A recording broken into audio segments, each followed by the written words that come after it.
David Morgan with you, and this week's question of the week has to do with arbitrage. And arbitrage, as you know, is buying in one market and selling in another market for a profit. And we'll get to that in a moment. But first, I just wanted to mention one of the many bonus reports that are available for full members, which is one that I particularly like, and it's called Archie's Rule.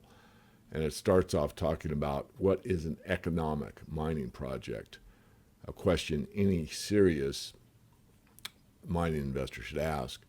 And this is something that we did some time ago. I actually interviewed Dr. McGaw, and most of you that are in the silver space know his name.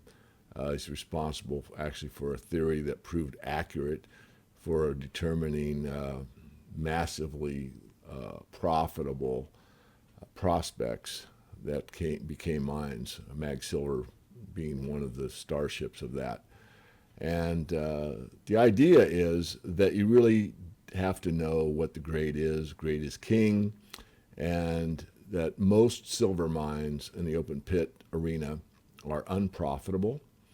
And so I'm not going to read you the report. Obviously, I don't want to give it away. But there is a graph in this and after the interview that gives you a very, very interesting way to project whether or not a mine is economic or not. And what you do is you look at one side of the graph, which is grams per ton, and the other axis is the price of silver. And you will have a bold line there, and you will determine whether or not a project is economic or not. Having said all of that, there is speculation in the members-only part of the website on the asset allocation table that is going to be open pit in the near future, and it's phenomenal. It's something around 470 grams, and you can do the math on that and figure out that this is extremely high grade, and that's just silver, if I remember correctly. I think the total silver equivalent is something over 500. So it's very, very robust, to put it in polite terms. So that's something I want to mention, but coming back onto the question of the week. So arbitrage can be accomplished right now. There is a big discrepancy between the paper price of silver and the retail market. However, in the paper market, you can get 1,000-ounce bars for nearly the spot price. And you never, ever buy it at spot unless you're just doing paper contracts.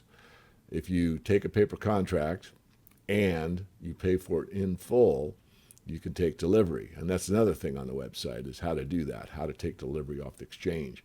We have a report on that. That just came to mind. But what you do is you pay a few fees and transportation, and you get these 1,000-ounce bars. Now, what do you do with them? Well, what I did in 2008 was I bought 3.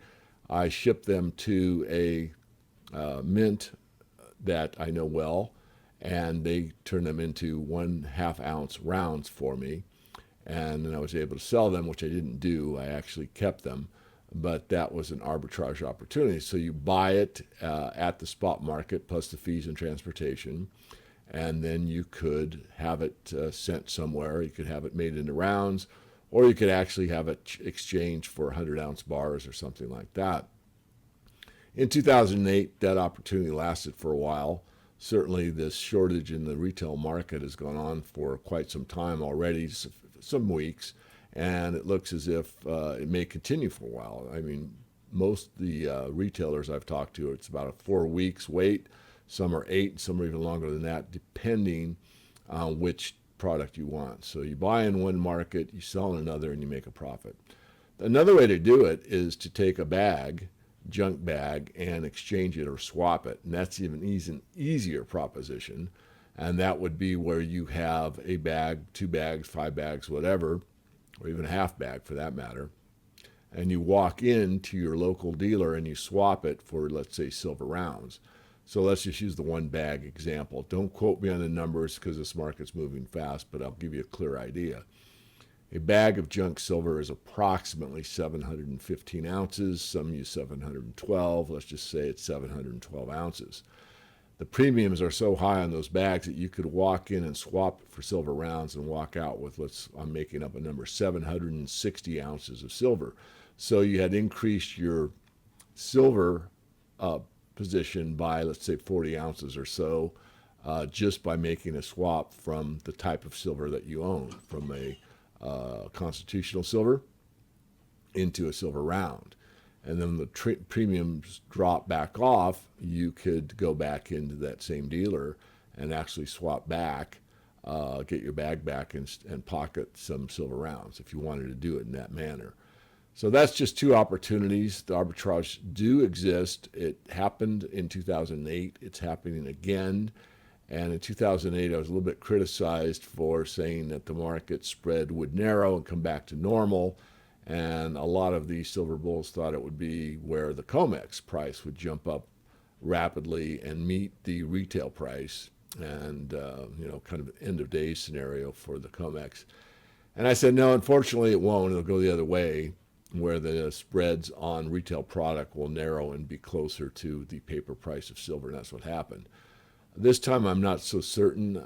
Certainly there's a lot going on in both the gold market and the silver market. And to say that there's going to be a huge dislocation in the COMEX, I'm not so bold to say that. What I am saying is the market appears to be getting tighter and tighter, and at some point it's going to have to resolve. So I'll let the market make that decision for now. Right now you have an opportunity to use arbitrage if you care to. And also two special reports I mentioned. One is taking metal off the exchange, and also Archie's rule. And that will be it for this week's Question of the Week.